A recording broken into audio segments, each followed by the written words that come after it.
ಹೆಲಿಕಾಪ್ಟರ್ನಲ್ಲಿದ್ದಂತಹ UP DCM great escape ಆಗಿದ್ದಾರೆ. ಕೂದಲೆಳೆಯ ಅಂತರದಲ್ಲಿ ಪಾರಾಗಿದ್ದಾರೆ ಕೇಶವ್ ಪ್ರಸಾದ್ ಅವರು.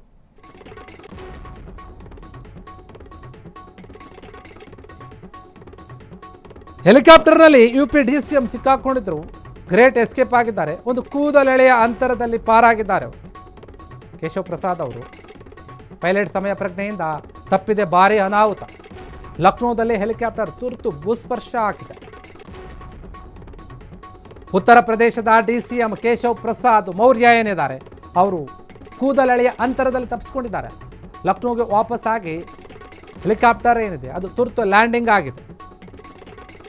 ಹೆಲಿಕಾಪ್ಟರ್ ತಾಂತ್ರಿಕ ಸಮಸ್ಯೆಯಿಂದಾಗಿ ಈ ಘಟನೆ ಆಗಿತ್ತು. ಆ ಘಟನೆಯಲ್ಲಿ ಅವರಿಗೆ ಸದ್ಯ ಏನೂ ಕೂಡ ಆಗಿಲ್ಲ. ಅದೃಷ್ಟವಶಾತ್ ಪ್ರಾಣಾಪಾಯದಿಂದ ಪಾರಾಗಿದ್ದಾರೆ.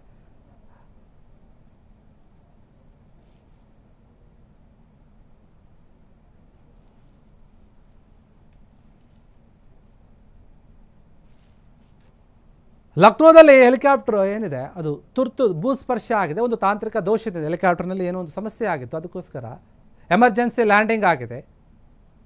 ಏನೂ ಕೂಡ ಒಂದು ಪ್ರಾಣಾಪಾಯ ಆಗಿಲ್ಲ, ಅವ್ರಿಗೆ ಗಾಯ ಕೂಡ ಆಗಿಲ್ಲ.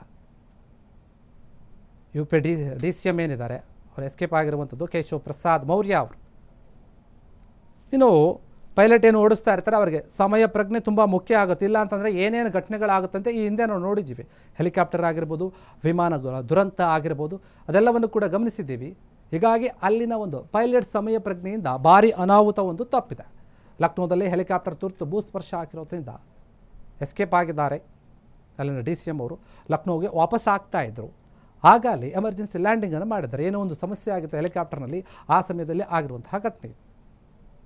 ನಿಜಕ್ಕೂ ಕೂಡ ಇದು ಅದೃಷ್ಟ ಅಂತ ಹೇಳ್ಬೋದು. 5 ಪ್ರಯಾಣಿಕರಿದ್ದಂತಹ ಯುಪಿ ಡಿಸಿಎಂ ಏನಿದ್ದಾರೆ ಅವರ ಹೆಲಿಕಾಪ್ಟರಲ್ಲಿ 5 ಜನ ಏನಿದ್ರಲ್ಲ ಅವರೆಲ್ಲರೂ ಕೂಡ ಸುರಕ್ಷಿತವಾಗಿದ್ದಾರೆ. ಡಿಸಿಎಂ ಆಪ್ತರು ಕೂಡ ಇದ್ದರು ಅದರಲ್ಲಿ, ಆ ಹೆಲಿಕಾಪ್ಟರ್ನಲ್ಲಿ.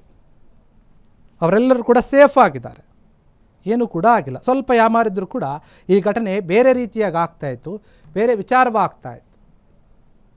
ಎಲ್ಲರೂ ಕೂಡ ಈ ಕಡೆ ಇದ್ರ ಬಗ್ಗೆ ಯೋಚನೆ ಮಾಡ್ತಾಯಿದ್ರು. ಆದರೆ ಏನೂ ಕೂಡ ಆಗಿಲ್ಲ. ಎಲ್ಲರೂ ಕೂಡ ನಿಟ್ಟುಸಿರು ಬಿಟ್ಟಿದ್ದಾರೆ. ಹೌದು, ಏನೂ ಆಗಿಲ್ಲ, ಡಿಸಿಎಂ ಸುರಕ್ಷಿತವಾಗಿದ್ದಾರೆ, ಅವರ ಆಪ್ತರು ಕೂಡ ಸುರಕ್ಷಿತವಾಗಿದ್ದಾರೆ ಅಂತ ಹೇಳಿ ಎಲ್ಲರೂ ನೆಮ್ಮದಿಯಿಂದ ಇದ್ದಾರೆ. ಕ್ಷಣ ಕ್ಷಣದ ಸುದ್ದಿಗಳಿಗಾಗಿ ಫ್ರೀಡಂ ಟಿವಿ ಸಬ್ಸ್ಕ್ರೈಬ್ ಮಾಡಿ, ಲೈಕ್ ಮಾಡಿ ಹಾಗೂ ಫಾಲೋ ಮಾಡಿ. ಹೊಸ ಸುದ್ದಿಗಳ ನೋಟಿಫಿಕೇಶನ್ಗಾಗಿ ಬೆಲ್ ಐಕಾನ್ ಮೇಲೆ ಕ್ಲಿಕ್ ಮಾಡಿ.